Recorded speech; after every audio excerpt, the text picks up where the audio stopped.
Welcome to the Up Arrow podcast with William Harris, featuring top business leaders sharing strategies and resources to get to the next level. Now, let's get started with the show. Hey everybody, William Harris here, founder and CEO of Element and the host of this podcast where I feature experts in the D2C space sharing strategies on how to scale your business and achieve your goals. Today I'm excited to have Burt here. He is the founder and CEO at Blue Stout. Blue Stout helps 8-figure brands increase conversion rates, revenue, and profit through A/B testing and site optimization on Shopify Plus. In the last 12 months, Alan's 8-figure clients have averaged over 25% increase in conversion rates, 1 million plus in additional revenue, and over 20x ROI on his services. Those are some absolutely incredible numbers. Alan, I am excited to have you here today. William, you got to start running our ads, man. That was pretty good. I was trying to think about how we first got connected, and I think you and I kind of went back and forth on this. I don't know if we officially know. We were debating whether it was the Shopify Plus Facebook group or even just kind of connecting on LinkedIn. But one of the fun, strange worlds of how you connect with people just, through engaging on social media. I think it was just engaging on social. And, I think very quickly we ended up having a couple clients that we shared. And I think that was sort of the start of it. But we've known each other for, I think I was looking back, it was like 2016, maybe 2015, 16. Sounds about so right. It's been a while. Yeah. Yeah. Hey, before we get into the good stuff, I do want to take a quick moment to say our sponsorship message. This episode is brought to you by Element. Element is an award-winning advertising agency optimizing e-commerce campaigns around profit. In fact, we've helped 13 of our customers get acquired, with the largest one selling for nearly $800 million, and we were ranked as the 12th fastest growing agency in the world by Adweek. If you want to learn more, you can go check out Element. That is ELUMYNT.com. That said, enough with the boring stuff, on to the fun stuff. Alan, tell me about what got you started on Blue Stout, starting the business as a whole, starting to focus in on CRO. What was going on that kind of brought you to this moment to create this company? Yes, it's a good question. I think it's, like most entrepreneurs, it was a convergent of a few different things. But, the sort of the original origin story of Blue Stout is that we, back in 2011, we actually had a totally separate business, totally separate company. It was in the e-commerce travel space. We actually sold adventure travel packages and had a technology component to it. And we had designed this incredible user experience that we constantly heard from customers and potential partners just how beautiful the site was and how amazing it was to book these travel experiences, et cetera. And we were in a position where we had bootstrapped the company and we were about to sell it. The seller ended up falling through at the last minute, and it was it was one of those experiences where we were kind of banking on that acquisition. We were either going to have to go out and raise capital, or we were going to sell. So we had decided we were going to sell. The seller fell through. So then we were in a position where we needed to generate cash pretty much immediately. And to do it, we basically took the team and said, hey, look, what are we really, really good at? And we had all these people asking us who had designed our site, who had built our site, and it was us internally. And so we basically called up a few of those other people and said, hey, sure, we're going to do some work on the side. Do you guys need some help? And that was the beginning of a snowball effect that eventually turned into Blue Stout. And Blue Stout ended up scaling bigger than the e-commerce business did, and eventually became the main business, and we shut down the e-commerce business. I love that because it's a sign of a pivot. And one of the things I've talked on here before about is the importance of being able to pivot. I have talked to a lot of angel investors, VC investors, and one of the things that they've told me over and over again is that the biggest reason for why they will or won't make an investment is not often because of the idea in the company. It's the person leading that vision at the company. And if they believe that that person has the ability to do it, and if that person has the ability to pivot, because they said, usually whatever you start off as, you will very likely need to pivot at some point in time. And do you have what it takes to make that happen? And so I love just hearing that story about, how you guys were able to kind of change directions. That's a tough thing to do.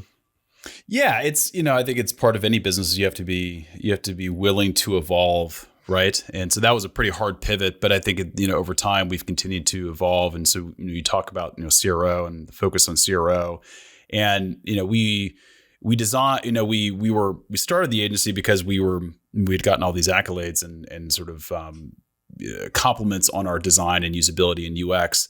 But my background prior to all this was very data driven. I worked in finance years ago in Wall Street in Chicago, and I didn't know so for that. me, data Yeah, you didn't know that? Yeah, I did. So, and so it's, my background is in economics and finance. And so I've always been a very data-driven individual. And so for me, one of the hard things I always had when we were running the design and UX, agency really early days was, we could design these incredible user experiences, but so much of it was kind of gut, right? It was like, okay, we have a knack for this. We understand how buyers buy and we can design these experiences.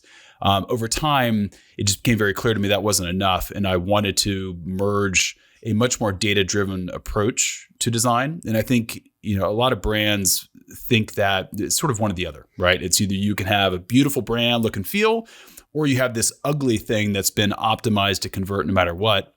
And the reality is that it's you can absolutely have both. And both the brands that are the best are the brands that have found a way to marry both. So they have this incredible user experience. They've got a very potent emotional design that connects to the buyers, but they've been able to work within those confines using data to convert at high rates, high average revenue, high AOVs.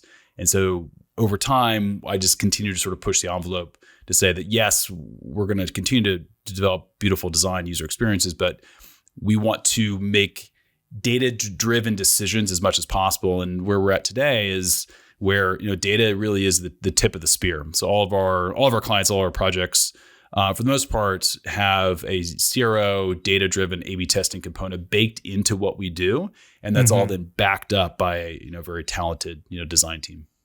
Well, and I love the duality between, like you said, data-driven versus gut, and I feel like that's something we talk about often in our space. There's a lot that can be figured out through data and by being data-driven, but there are some things that the gut is it's a very intelligent thing that I think we miss. And I don't know if you've ever heard this. I read an article not that long ago where they actually took some type of a fungus and they put it into, it was like a petri dish or something. And they had almost like these walls set up mimicking I think it was like the Tokyo layout or whatever. And they wanted to figure out if the fungus would find a more efficient route between all the different subway stations or something like that. Yeah. Okay. And they did, and it pretty much mapped out like almost exactly what they had, which was very interesting. But the fungus, just working its little magic. And there's intelligence there. And I think there's a lot of intelligence in our guts that we oftentimes maybe just don't recognize or understand the intelligence that's there. And when you have that gut feeling as an entrepreneur, sometimes that is just your, let's just say, biology being aware of something that you can't even mentally process yet. But there's something to it, and it's worth paying attention to. 100%. I couldn't agree more with that. In fact, when we work with brands, just as an example, one of the some of the best performing optimizations and tests, if we are going to run a test that we run, are things that just come from the founder or come from the head of marketing. It's just, for them, it's very much a gut thing. Yep. Like, I think our buyers want this. And my preference always is to say, yes, lean into those gut, those sort of not decisions, but those sort of gut ideas, right? But let's back it with data, right? Let's make sure that best of both worlds. And at the end of the day, we can make sure it's moving the needle in the right direction. And sort of the point I always bring up with any brand is that, if you're really, really, really good at CRO testing and like A/B testing, your win rate is still only going to be, 70%, 80%, and over time it degrades, right? And what we see a lot of brands do is they make very gut-driven decisions around design or a product page, right? And if you're really, really good, 80% of what you did on that product page was the right thing and 20% was wrong. Sure. So it means that 80% is moving the needle in the right direction, but 20% is actually moving it in the exact opposite direction, and you don't know which force is moving it harder. And so that's one of the reasons we always like to use data. It's like, let's marry this idea of strong branding and you're just, we're the direction you want to take the brand, but let's make sure that we're only implementing the elements of those that we know are going to move you forward. Yeah, I like that. You brought up even right now, you have a background in economics and Wall Street and everything. And right now we're in a very interesting economic environment. You said something to me one time, though, that I thought was very interesting, and I'm going to try and make sure I say this here, but CRO is the most profitable marketing investment available, is what you said. Why? Why? There's a lot of things that people could do right now, and they might be thinking, I need to pull back on, ad spend, pull back on CRO, pull back on some of those other things. Why is this the most profitable thing that they could do? Yeah. So when I say most profitable, what I'm referring to is, for every dollar of additional spend that you're going to put into marketing, what's going to be your profit return, right? And you're an ads guy, right? And so, totally. We know that if we want to drive 10% more revenue with ads, right? And let's say we've got a $20 million brand and we want to drive, an additional $2 million in revenue just from advertising. Inherently, that next $2 million in revenue, with some exceptions, right? But generally speaking, is going to be less profitable than the last $2 million in revenue because we're going to have to tap a brand new audience, a cold audience, less effective, less warm, right? It's going to be harder to convert them, which means we're going to drive less revenue, or it's going to cost us more to drive the same amount of revenue than the previous. And so, you might have a 10% increase in revenue, but that's not going to equate to a 10% increase in profit, right? It's actually going to be a lower profit increase for that additional ad spend. CRO is the exact opposite, right? Where we're saying, we're going to increase your revenue. We're going to go and optimize the site. We're going to boost revenue by 10%. That additional 10%, additional $2 million, is coming from your existing audience, existing traffic, existing marketing budget, existing ad spend. And so there is no incremental cost to acquisition or incremental cost to that next dollar of revenue. So which means a 10% increase in revenue is actually going to be a larger percentage of profit. And depending upon your contribution and gross margins, it could be anywhere from 10 to 20 to 30, 40. So it is when you look at how to spend that next dollar, and this is especially true for 8-figure brands. CRO right now for every brand that we work with is the most profitable next dollar investment. It's not going to scale you to 100 million, right? You can't scale. You can't take a $20 million brand to a $100 million brand with CRO. So it's not one of those things where we say, look, you should only do this, and you should not continue to drive ad spend. But in terms of your return on investment, profit return on investment, it is the highest return. And I like where you went with that too, where making sure that you clarify, the scale aspect. And so from an ad side, a lot of times we work with CRO a lot like that, right? We don't do the CRO, but we work with you guys and partners on CRO. And one of the things that I like to look at, and I make sure that I'm going the right direction here for you. I'm going up and to the right if I do this, right? This little wave figure here. Okay. So it's like, it's like, okay, great. Let's scale. And then we're going to need to do some CRO, and let's scale. So let's do some CRO. And there's this balance here. And what a lot of times I tell brands is, let's create a problem that needs to be solved with CRO. But right now, you may have a scale problem. What we actually have to do is, you don't have enough traffic to even mess with CRO. Let's scale that. Create that problem where you say, now we have a CRO problem. Let's fix that now. Great. Now let's scale again. Okay, now we've got a CRO problem. Let's fix that again. Let's continue to optimize. And it's this thing where we're constantly doing, there's constant scale, constant CRO, constant scale, constant CRO, this like level check, set balance type thing. Absolutely. And the reality is that, you may have a traffic channel that, the last 6 months has been unprofitable to scale, right? Or even unprofitable today, that if you just optimize the customer journey once they hit the site, you better congruency between, ad creative and site, right? Removing friction points from the point of landing on the site through to the point of purchase, improving average order value, upsell, cross sells, right? Like all of a sudden the economics of that traffic channel completely change. And all of a sudden that becomes a scalable source of new traffic, where previously you looked at it as a dead opportunity. And so that's where CRO steps in. And I think we may talk about this in a little bit, but we've spent the last 5 years, 10 years, however long you wanted to find it, just pumping money into traffic generation because it was cheap. And now that it gets more expensive, we have to balance out the scales and the equation between money being put into scaling audience, but also ensuring that that audience is being put into the most efficient, most profitable experience on the site to drive the most profit and revenue from that traffic. So it's a balance. And I like that concept of, scale, kind of scale optimize approach. Yeah. Well, and literally just had this conversation with a brand, I want to say just last week, where they were wondering, it's like, okay, well, how can we continue to grow right now? And one of the things that I called out for them was, let's just say from an overall demand perspective, because I think this is something we have to be very aware of right now, especially from a macroeconomic standpoint. Demand for their product category, if you looked at even just Google Trends or something, was down about 20% year over year. So they're fighting for a little bit of a smaller, pie. And then and as a result of that, their conversion rate is down as well. And so they're growing, but they're not growing as fast as they'd like. And if you look at the website, conversion rate is down. And I want to say it was down about 40% year over year. Like they're down pretty significantly, but they're a higher priced item. And so there's something for what I think makes sense, where people in their group are hesitant and they're trying to see, do I have the money to buy this or not?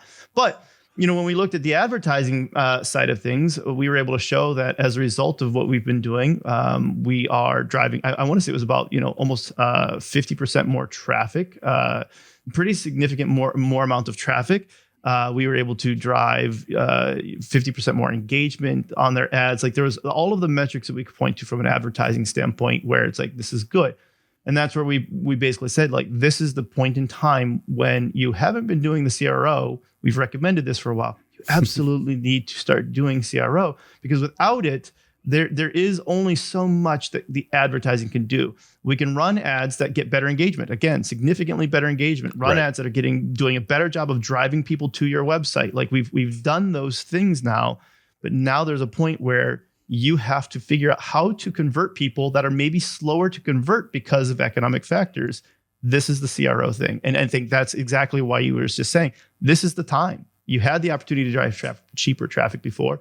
This is the time to dig into how do you increase conversions from people that are maybe a little bit slower to want to convert right now. Yeah, it's exactly right. And I think it's in a lot of ways, I hate the name hate the acronym like CRO, because everybody understands what it means if you're in our space, and it's conversion rate optimization. But conversion is just one lever, right? In fact, it's actually the lever we care the least about. The one we care the most about is average revenue per user coming to the site, or caring about customer lifetime value, right? And so I think something to consider too is, and I think this leads a lot of brands to do things like look at full store conversion rate and make decisions based upon it, when it's a really terrible metric for understanding how well the site performs. We've got, you kind of mentioned, effects like macro effects, like seasonality effects are going to affect your full store conversion rate more than anything else. If you sell blue jeans, right, and we're heading into the summer, like no matter what we do, you're going to convert less people into blue jeans in June, right? And so looking at that full store conversion rate is not an actionable metric that's going to help you make decisions on how to grow the business. And so when we work with clients, we're always focused very specifically on let's look at your business and let's define the metrics that matter. Are you subscription? We focus on customer lifetime value. We focus, and if let's kind of take subscription out of the picture for a second, but if at the end of the day, what we care about is how do we maximize profit and revenue for the traffic that you are driving? And in lots of cases, that actually means a decrease in conversion if it means an increase in average order value, right? So we were just having this conversation with a client before this, which is, they're looking at removing their free shipping option and implementing a free shipping threshold that would be over $100 for them. And the reality is that it's likely going to decrease their conversion rate, but we're going to run tests, and it's, if we set that free shipping threshold correctly and we position upsells and cross sells correctly to help people get over it very easily, it's very likely that change is actually going to produce a higher AOV and result in a much higher profit margin for them at the scale they're at. And so in this case, it's a win for their conversion rate to go down slightly, so long as average revenue and profit goes up. So it's always more complex than just looking at conversion. And I think what we see a lot with brands at certain stages, and in particular, 10 to 50 million is where we see this sort of position where they've been able to hit that level through maybe one or two channels, but it's been very focused on acquisition, very focused on traffic generation. And there's all this data. There's just like this gold mine of data in their analytics that nobody on the team either understands how to decipher, or more likely just also doesn't have the time, because these are still very strapped teams. where a lot of these brands are sitting on millions in profit if they just knew how to dissect that data, understand where their customers are getting stuck, understand where there's an opportunity to either increase conversion or increase upsells or increase AOV, right?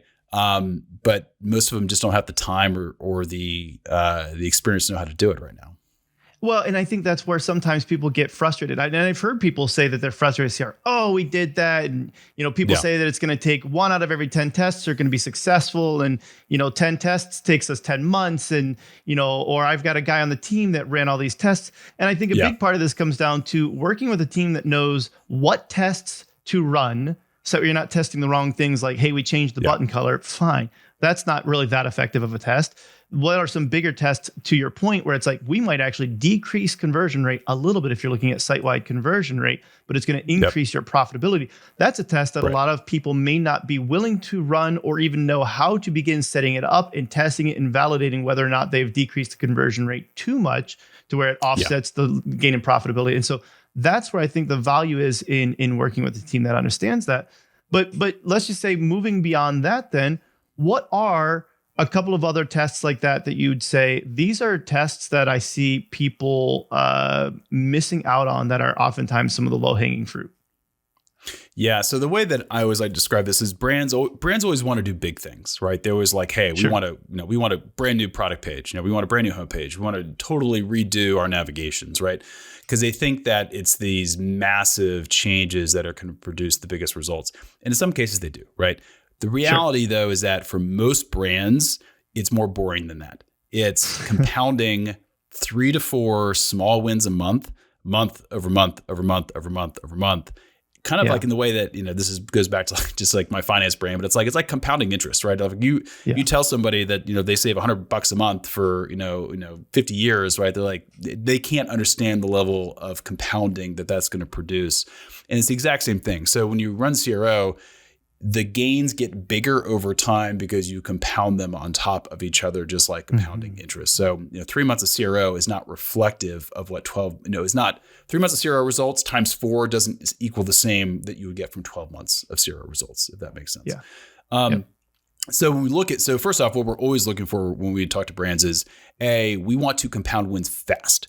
So if there is an opportunity to test an entire store product page, right, that might take, a couple weeks of design, dev, setup, and all of a sudden you're a month in for one test, in which case you could have already implemented 3 testing winners, each of which produced a 5% uplift for your top landing page for your main traffic source that is going to drive an extra $500,000 in revenue over the next 12 months.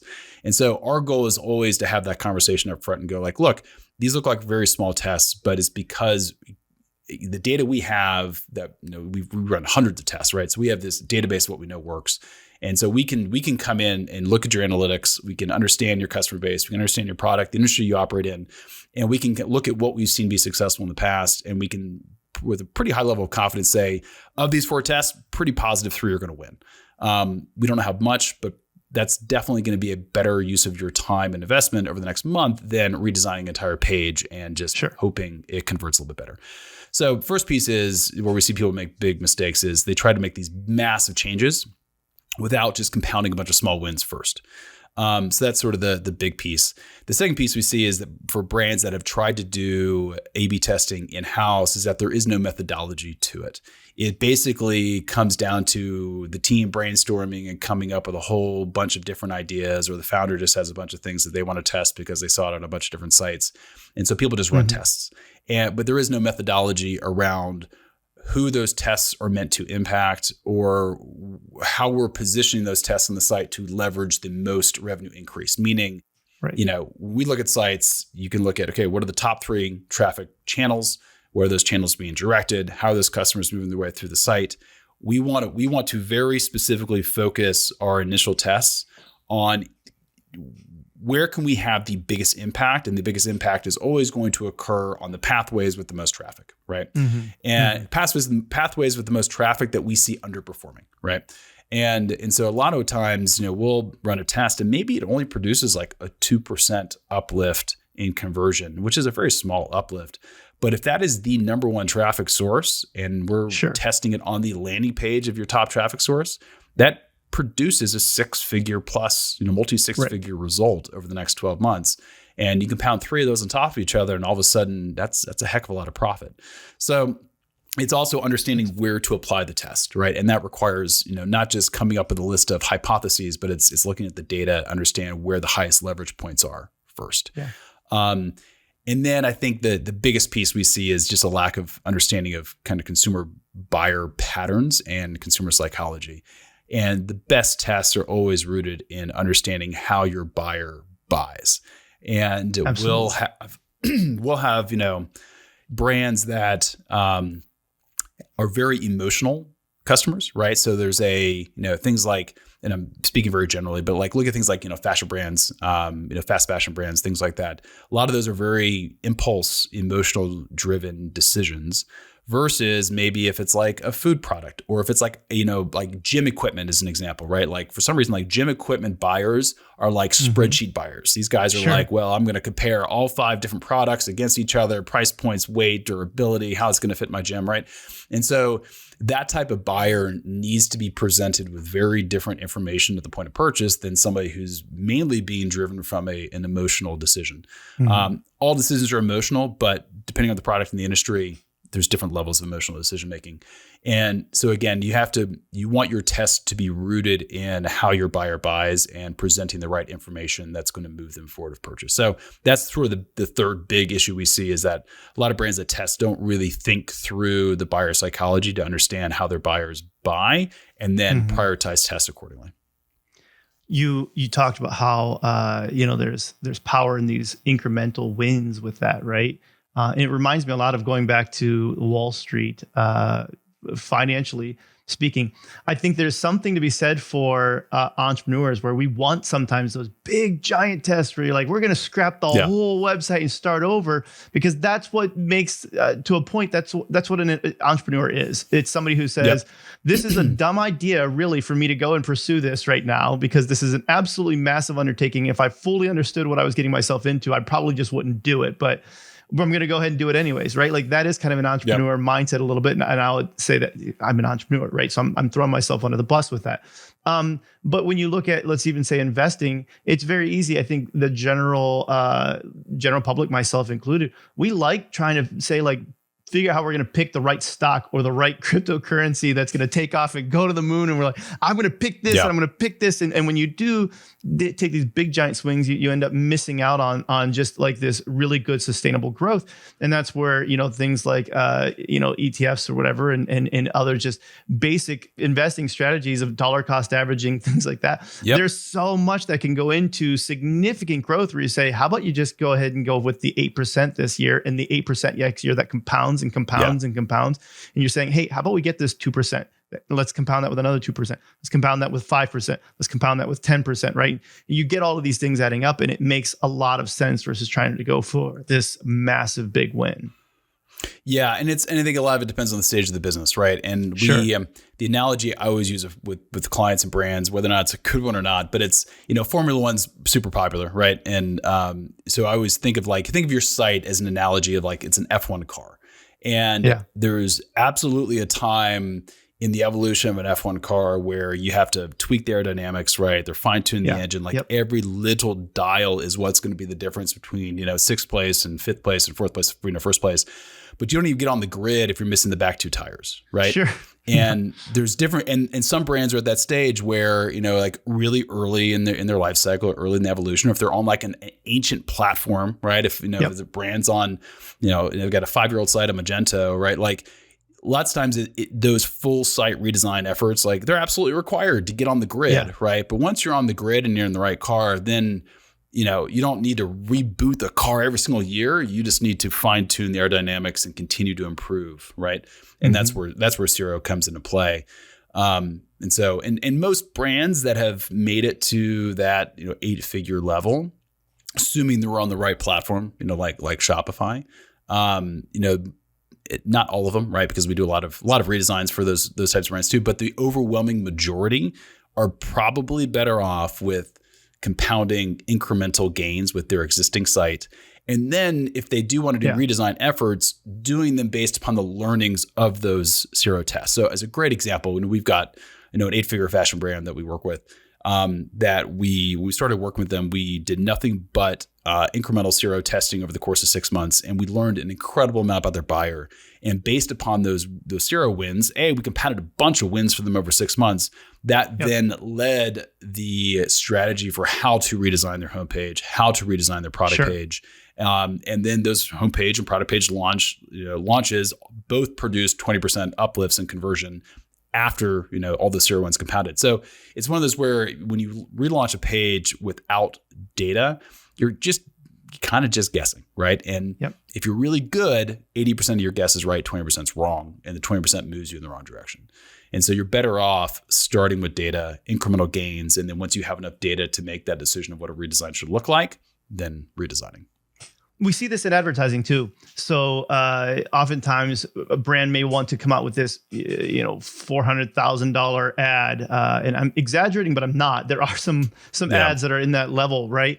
Where they're like, this is the ad. This is the ad that we're going to do. But there's been no testing that went into that to prove out that this was the ad that was going to dynamically change their business. And they spent all this money with this agency that maybe put together some absolutely beautiful ad. It is gorgeous, right? Like the quality of the production, actors, like it's done so well. But because it wasn't done with data, it doesn't convert any better than the UGC that was just done on their phone. But here's where this gets different. And here's where I think people miss this.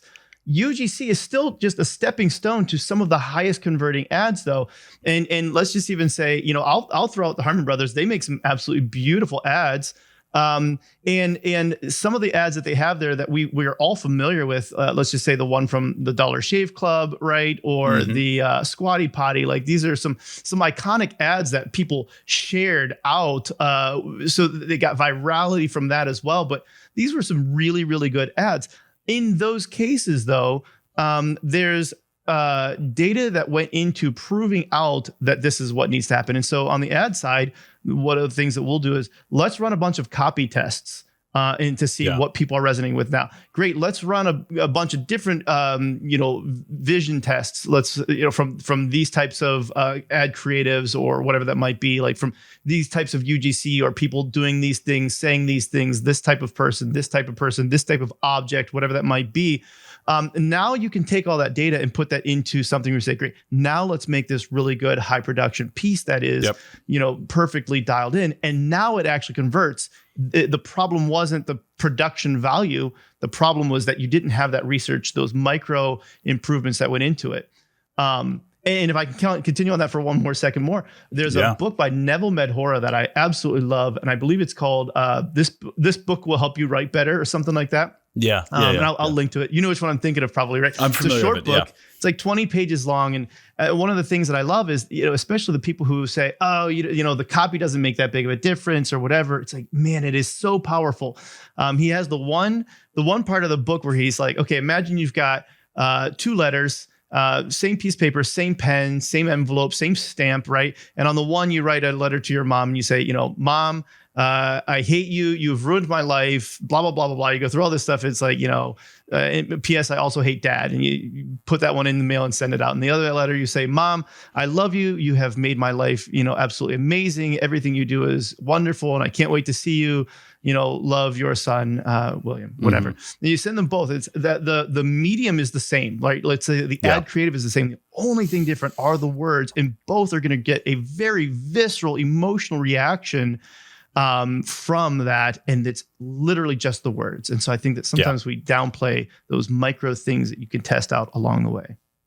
It's absolutely true. And I think, there's I always kind of butcher this quote, but it's something along the lines of like, it's hard to read the label when you're inside the bottle.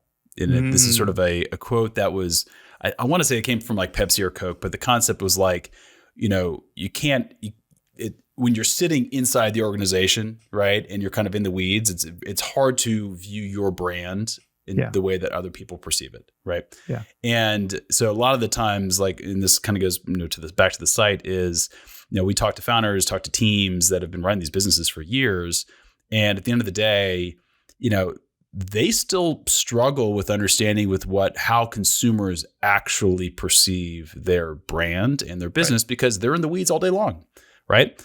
And so it's very hard to read the label when you're sitting inside the bottle. And so lots of times, very data-driven approaches can be very insightful to brands because they all of a sudden realize that we had no idea that customers actually cared about this specific element. We spent all this time promoting this on the site, talking about this feature, talking about this benefit. And one simple shift in page layout where we deprioritized that priority and improved another priority, improved conversions. We ran a test for one of our brands a couple months ago where literally all we did was change the order in the description on the product page of the benefits. So, I think I think it was a shoe brand, and we're talking about like the leather and the fit and like the, lifetime value and all this kind of stuff. And literally all we did was take the 3 words that were the benefits and we just switched the order of them and positioned one of them first. And that repositioning just in the text of the description improved conversions. So it's just very clear that there was one specific benefit. They thought, the brand considered all benefits important, but there was one call out that majority of customers actually really cared about. And so it's wild. It's hard to know that unless you test. Yeah. You have data. Yeah, exactly. And there's probably some type of a gut assumption that went into it, or maybe you're looking through things in Facebook comments. And so that's what we do oftentimes. We look through, okay, what are the comments people are saying on your ads? What are the comments people are saying on your competitors' ads? What are people saying about you or your competitors in Reddit, on Twitter? Like, where's the underbelly? And people are just willing to share everything that they like or hate. Let's go there and find out what are those things, and let's use that to our advantage now to better align the ads, or to your point, better align the landing page. The other thing I wanted to start digging into then, because I like to get into the human element of who you are, who is Alan Burt. And so one of the things you were talking about before here, Tiger Woods. Performance coach for Tiger Woods. Can you tell that story about what was going on here and books, mentors that mattered to you, but there was something about Tiger Woods. What was it? Now I'm forgetting what it was. No, I had an opportunity to work with a performance coach a number of years ago. That was the former performer. He was a former Olympian cyclist. And he then transitioned into coaching and coached a bunch of the sort of the U.S. cycling teams, as well as worked as a performance coach for just other major athletes and sort of business execs. And he had this quote that, and I don't know why it's not on my desk. It's on my desk at home, but he had this one quote that for some reason has always stuck with me, and I had to write it down.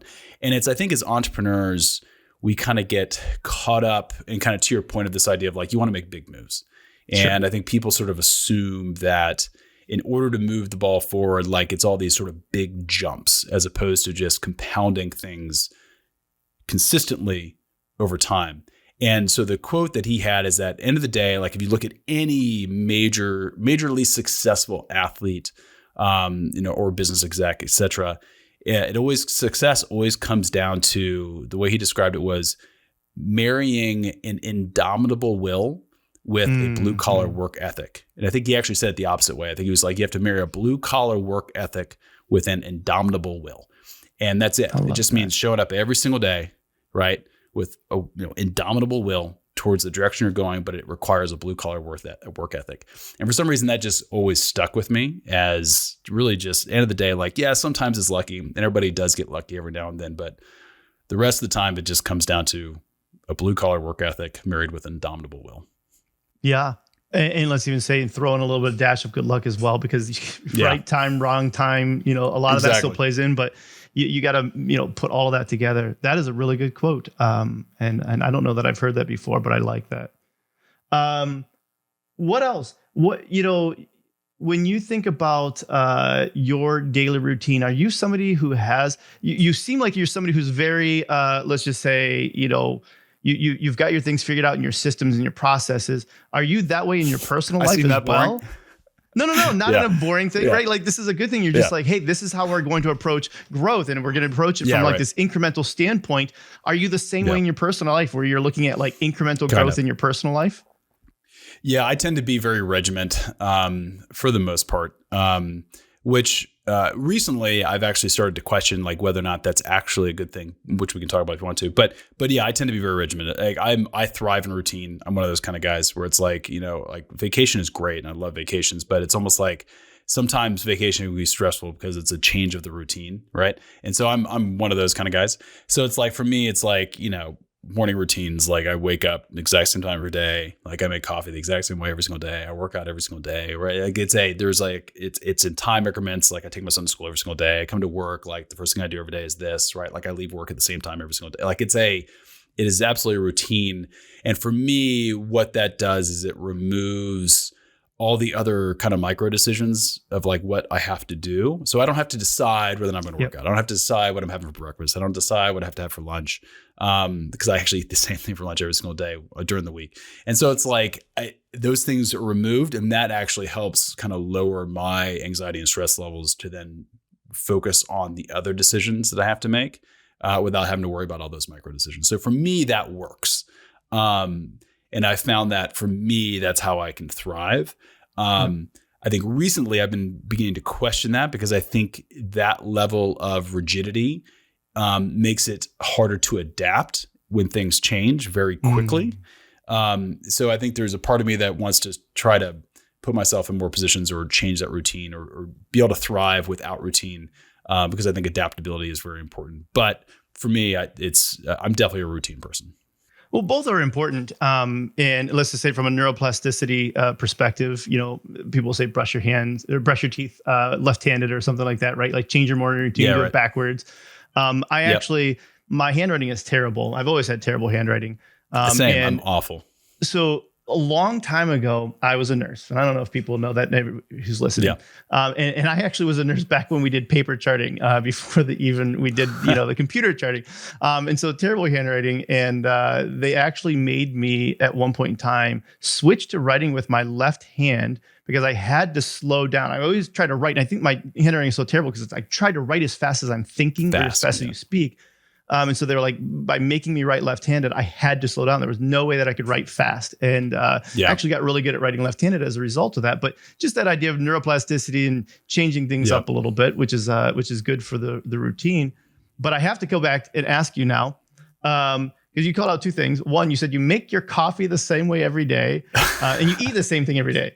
And so when I asked you if there were any quirks or anything like that, I can't think of anything. Those are two.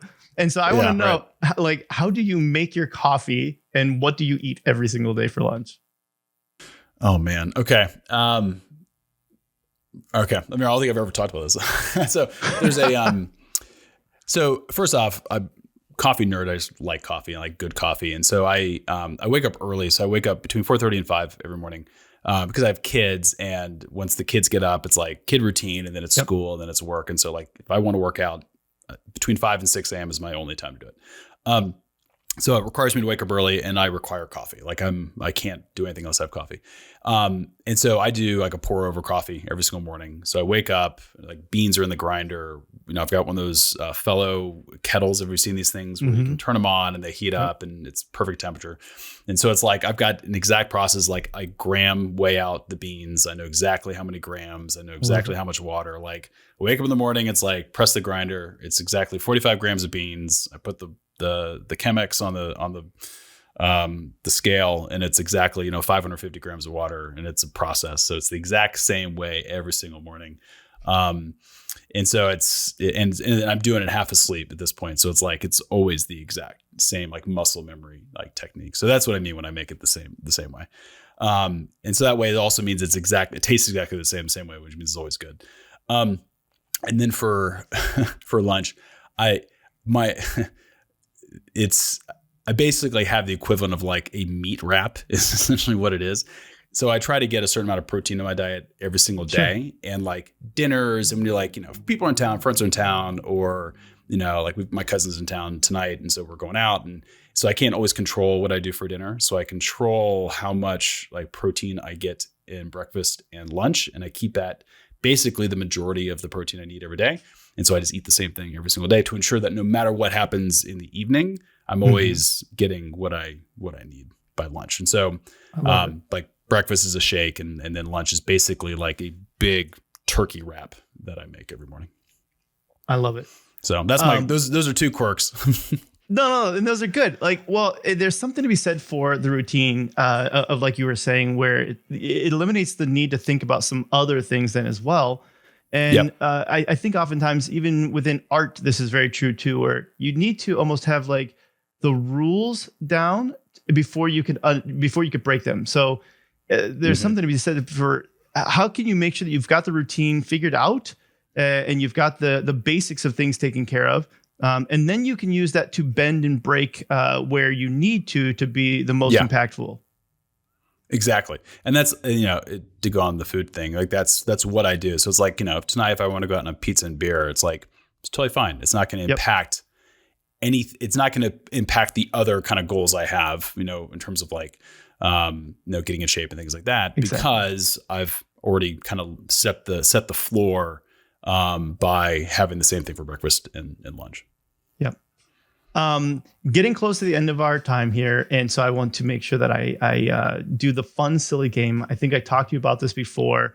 The one that I like to do oftentimes is just a random English word where you have to make up a definition. It's very similar to the game Balderdash, if you've ever played that. So you're just going to make up a definition as if it's going to be believable for us.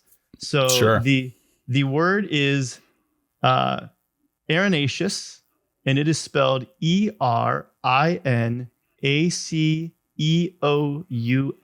Erinaceous. I may be mispronouncing that, but I think that's how it's pronounced. Erinaceous. So just come up with a. So Erinaceous is in gardening, and when you're building a lawn, right? There's a certain amount of air and nitrogen that has to get under the ground. Erinaceous is the principle that drives the science behind nitrogen growing grass. Makes a lot of sense. Obviously, we need to be very good with our Erinaceous gardening. That's just really this is silly. Okay, on to the rest of this. It's the best I can do. No, it was actually really good. That's almost maybe too believable. If you want to look it up, you guys can look at what it is. I will say, what does Erinaceous mean? It actually means of or relating to hedgehogs. Not at all remotely what I would have thought it means. No. Okay, final thoughts though. If you were going to give one piece of advice or idea to brands that are looking to get started in CRO, what's the one thing that you're saying, hey, do this, don't do this? What's that advice? Yeah, if you're inclined, right? If the idea is like, look, we know we're leaking money, or we just know we're throwing a ton of money in acquisition, and we know there's money that's kind of leaking through the holes by not having a fully optimized site. Frankly, the best thing you can do is dive into analytics, right? And so it's true in the sense that GA is a bit of a it's a bit of a black hole, right? And so you have to understand how to view it. And if you've got anybody on the team that really understands it, that's the first place I would start, is understanding what are your top traffic sources? How are those customers landing on the site? Where are they moving through the site? How are they moving? And identifying where each of those primary causes of friction are, or where you have depressed metrics as compared to what they should be. So if you have somebody on the team that understands that, or if you understand that, that's going to be the fastest way to provide an uptick in profit and revenue with the existing marketing budget that you have right now, right? If you literally just want to like find money on the floor, you have to go into analytics and you can find it. Like it is literally sitting there from what you're doing currently. So the problem is most brands that we talk to don't have that level of expertise. And so it's finding somebody who can map that out for you and point it out for you, is frankly the best first step. Otherwise, you're kind of just going to be throwing stuff in the wall and hope it sticks. And that's where most people start. And then they get frustrated because they don't see results and they think that CRO is a scam or it doesn't work. So my advice is always, you have to start with a deep look at your analytics to understand where the opportunity exists, and then you target that opportunity specifically. I have to go into one more tangent before we close, because you just reminded me of something. Have you ever actually found money on the floor? Like, what's the most you've ever found, like on the floor in a coat pocket or something like that, or the strangest place you found it? I found $20 in my ski jacket this season. Nice. Before I went up to the mountain, like on the way up to the mountain, I was like, $20. I don't know if that's a lot or not, but I thought it was a lot at the time. That's a great thing to find. I had a buddy of mine in high school. He used to say that you could tell any story, and if the story's not going very well, you just end it with it. And then I found $20, right? So you're telling a story, and it's like nobody cares, and you're like, and then I found $20. Everybody breaks up like, what? Everybody's no like, way. oh yeah, Wow, that's great. So finding money on the floor. If people want to reach out to you, work with you, follow you, what's the best way for them to connect? Yeah, literally email me. It's Allen, ALLEN at bluestout.com. If you want just a direct line, I read and respond to everybody. The best place to learn more about Blue Stout is our website, bluestout.com. It's BLUESTOUT.com. Blue like the color, stout like the beer.com is the best way to describe it. And nice. I'm all over social, Alan Burt on Twitter, Alan Burt on LinkedIn. We have a very fast growing right now newsletter that we send out every Wednesday, where we dissect a very specific optimization that we have made on an 8 or 9 figure brand anonymously, but we dissect the optimization and explain what we did and why it worked. And we've got a lot of amazing feedback from brands that literally have just taken those dissections and applied those learnings to their own business to see uptick. So if you're looking to sort of test the waters, that's also a great place to start. And you can just go to bluestout.com/newsletter. I love it. That's great. Alan, thank you so much for coming out, sharing your knowledge with us. No, it's a ton of fun, William. Thanks for having me. Everybody else, thank you very much, and hope you have a great rest of your day. Thanks for listening to the Up Arrow podcast with William Harris. We'll see you again next time, and be sure to click subscribe to get future episodes.